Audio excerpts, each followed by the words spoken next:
চিত্রনায়িকা পরিমণির সঙ্গে সম্পর্কের জেরে চাকরি হারাচ্ছেন ঢাকা মহানগর গোয়েন্দা পুলিশের গুলশান বিভাগের অতিরিক্ত উপকমিশনারের দায়িত্বে থাকা গোলাম সাকলাইন। পরিকাণ্ডে আলোচনা শুরু হওয়ার পর প্রথমে সাকলাইনকে ডিবি থেকে সরিয়ে মিরপুরের পাবলিক অর্ডার ম্যানেজমেন্টে সংযুক্ত করা হয়। পরে সেখান থেকে তাকে ঝিনাইদহ ইন সার্ভিস ট্রেনিং সেন্টারে বদলি করা হয়। এবার পরিকাণ্ডে বাধ্যতামূলক অবসরে পাঠানো হচ্ছে এই পুলিশ কর্মকর্তাকে। গত ১৩ জুন স্বরাষ্ট্র মন্ত্রণালয় এক আদেশে গোলাম সাকলাইনকে বাধ্যতামূলক অবসরে পাঠায়। শৃঙ্খলা শাখার প্রতিবেদনে উল্লেখ করা হয়, সাকলাইন নায়িকা পরিমণির বাসায় নিয়মিত রাত্রি যাপন করতেন। সাকলাইনের বাসায় নায়িকার ১৭ ঘণ্টা অবস্থানের প্রমাণ মিলেছে বলেও উল্লেখ করা হয়। জানা যায়, আশুলিয়ার বোট ক্লাবের এক ব্যবসায়ীর বিরুদ্ধে চিত্রনায়িকা পরিমণির ধর্ষণ ও হত্যাচেষ্টার অভিযোগে মামলা করেন। ওই মামলা তদন্ত কর্মকর্তা ছিলেন গোলাম সাকলাইন।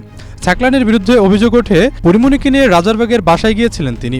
মামলা তদন্ত করতে গিয়ে পরিমণির সঙ্গে গোলাম সাকলাইনের সখ্যতা তৈরি হয়। এসব ঘটনা নিয়ে সকাল থেকে চুপচাপই ছিলেন পরিমণি। তবে পুরো বিষয় নিয়ে কথা বলেছেন দেশের একটি গণমাধ্যমের সাথে। সেখানে পরি দাবি করেন, ব্যক্তিগত আক্রোশে সাকলাইনের বিষয়ে এমন সিদ্ধান্ত নেওয়া হয়েছে। কার ব্যক্তিগত আক্রোশ সেটা অবশ্য পরিষ্কার করেননি এই নায়িকা।